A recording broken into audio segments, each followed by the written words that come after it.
It's September 9th, 2025. Today on Game Rant, Gears of War has finally made the jump to PlayStation, so why isn't it selling? Believe it or not, Ninja Gaiden 4 is actually MachineGames' newest title, and will the PlayStation 6 launch with multiple disk drives? It's complicated.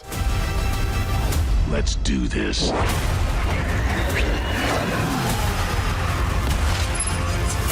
One of the most formative games of the HD console generation was Gears of War. Originally developed by Epic Games, this third-person shooter became the early design book for cover-based action. But even before Microsoft spent the cash to purchase the property outright and create their own in-house studio, the Coalition, Gears of War has firmly been an Xbox console exclusive for the past 19 years. Or it was until Gears of War Reloaded launched late last month on the PlayStation 5. The latest in a wave of Microsoft-published games on Sony's platform. But it appears demand may have been overestimated, with reports providing relatively cool numbers. According to game industry analyst Reese Elliott in his latest Alina Insight newsletter, Gears of War Reloaded's August digital sales show a concerning disparity. Quote, "1 million Gears Reloaded downloads came via Xbox, accounting for 78.9%. PlayStation account for 18.1% with its 241k downloads. Gears Reloaded has now sold 259k copies on PlayStation," end quote. To put that in PlayStation platform-only context, Gears was dwarfed by other heavy hitters like NBA 2K and Madden. But even smaller games like Mafia: The Old Country saw nearly triple the return of copies sold compared to Gears of War Reloaded. As we reported last week, Microsoft has become PlayStation's biggest third-party publisher, pulling in strong numbers on other projects, making these relatively low Gears digital returns an outlier for an otherwise well-performing portfolio.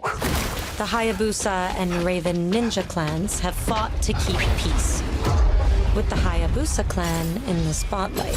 We're just over a month away from the October 21st launch of Ninja Gaiden 4, one of the premier action games of the fall season for the Xbox Series S and X, PlayStation 5, and PC, as well as Game Pass. And yet, we've only just learned Team Ninja was in fact not the lead developer of this entry of their storied franchise, instead handing the reins to one of the most respected action developers of the modern era. In an extensive interview with Eurogamer, Team Ninja's Masakazu Hiroyami and Platinum Games' Yuji Nako revealed their collaboration with Team Ninja overseeing the project while Platinum took the lead in development. According to Hiroyama, Team Ninja and Platinum already respected each other's games, but the company also had personal friendships with the staff outside of work-related events, including a relationship between the presidents of each company. For those not in the know, Platinum's previous work includes the Bayonetta trilogy and Nier Automata. Ninja Gaiden 4 is the first mainline entry in the franchise in over 13 years and sees big changes in the series' near 4-decade-long history with a brand new protagonist, the mysterious Yakumo. But of course, Ryu Hayabusa will return as a playable character as well, only creating more questions into how and why Yakumo will take center stage.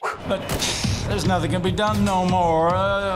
The world has sank into the crapper, and all we can do now is drink this whiskey and watch the vortex suck it all down. The latest documentary by NoClip's Danny O'Dwyer focuses on the Wolfenstein franchise, particularly MachineGames' reboot entries starting with 2014's The New Order and pausing after 2019 spin-offs The Co-op Youngblood and VR game Cyberpilot, then turning their focus to Indiana Jones and the Great Circle, including its new The Order of Giants DLC released last week. Well, according to MachineGames co-founder and game director Jerk Gustafsson, they still have plenty of Wolfenstein stories in the tank. At least I hope that we're not done with Wolfenstein yet. We have a story to tell. The final mainline single-player entry in the Wolfenstein franchise was 2017's Wolfenstein 2: The New Colossus, an audacious alternative history that shows the Axis powers taking over the post-war United States with advanced sci-fi technology. Despite ending on yet another cliffhanger, the spin-off Youngblood would take place 20 years in the future, with the daughters of protagonist BJ Blazkowicz giving fans a peek into a later timeline. Alright Sega fans, let's get to the news that has Saturn owners excited. It's a quick news blast. As spotted by Reddit user AnySkill6710, the protagonist from Nights into Dreams, confusingly also named Nights, appears on the box art for Sonic Racing Crossworlds. though it's unclear in exactly what price point, as we can see Persona 5's Joker and Like a Dragon's Ichiban, who will appear as free DLC racers alongside Hatsune Miku. The Life is Strange television adaptation is starting to formulate with a recent announcement by Amazon MGM Studios. But according to Life is Strange writer Christian Devine on X, quote,